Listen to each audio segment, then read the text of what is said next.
I am back again. This time I want to go back to 1848. I really like these early stories.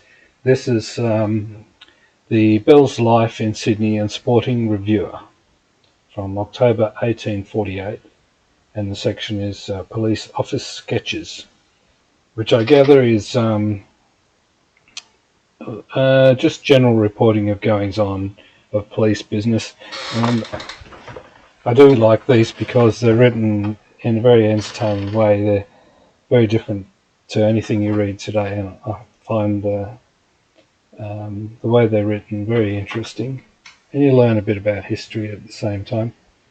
So this one is the green-eyed monster Joseph Hodson, an individual of stalwart proportions and ferocious expression of mug, dragged his burly form in front of the dock to answer the complaint of one James Martin for a cruel and unprovoked assault.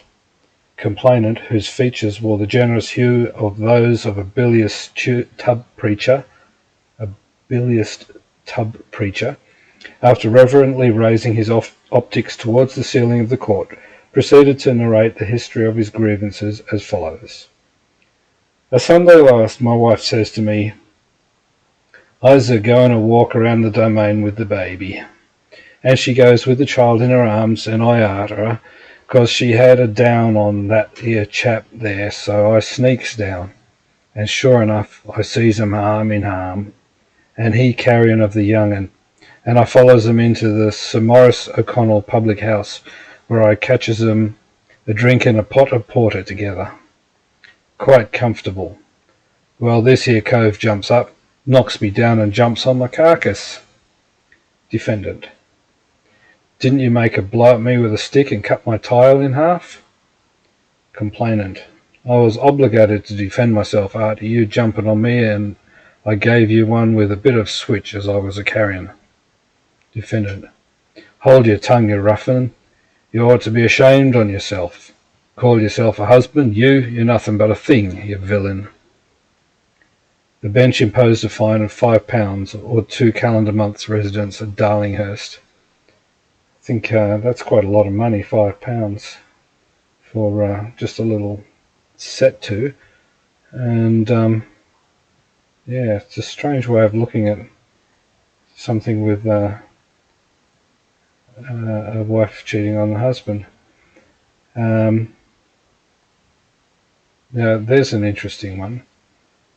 Interesting how times have changed. And a model wife.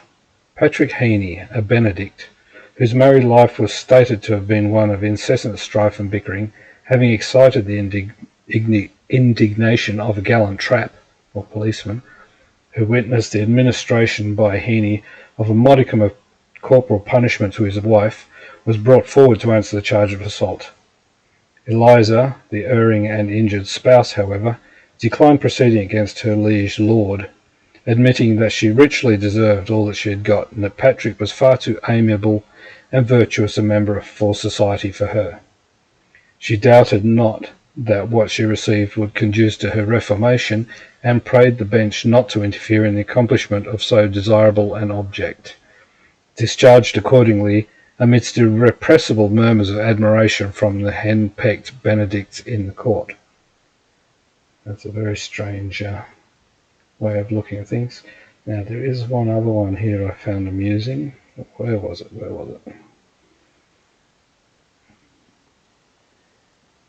The Apprentices. A saucy door. I don't know what a door is, maybe like a jackdaw.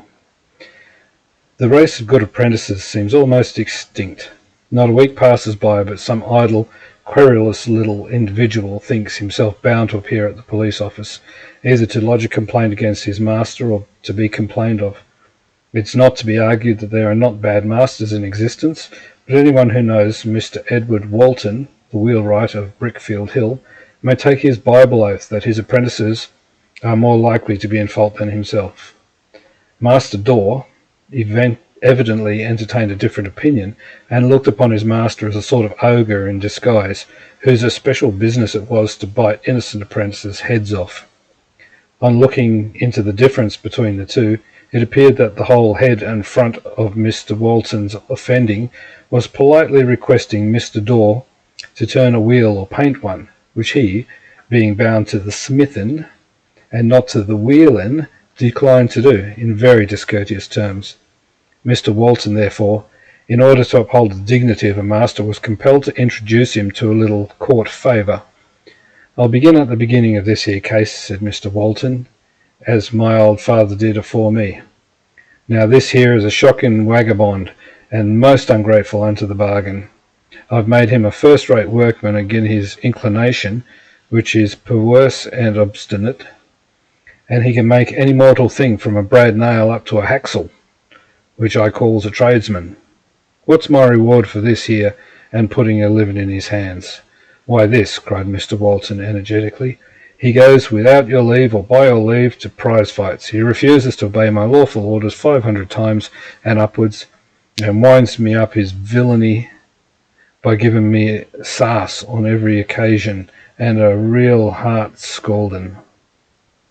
Here Mr. Walton looked as if he really felt a kettle of boiling water rolling down his body. Master Daw, on the other hand, perked up his nose like a Derwent magpie, and briefly informed their worships that he had been very ill used by his master, and insulted into the bargain. The smithin he was bound to, and nobody could persuade him that painting a dray wheel was part of his profession. The bench, however, quickly undeceived him, for on referring to his indentures they found that he was not only bound to the wheelwright's business, but that he was also to obey all his master's lawful and reasonable commands. And in this dreadful hardship complained of was neither illegal nor unreasonable. Master Daw was severely reprimanded for his conduct, doomed to pay back the cost of the summons, and ordered to go back to his work and not to peck at his master any more. So, firm words from the bench. That's yeah, I like these police office sketches. I'll have to look up some more of those, and I'll try and follow up some of the people as well and get some more background. So I'll leave that one there and see if I can find something else interesting.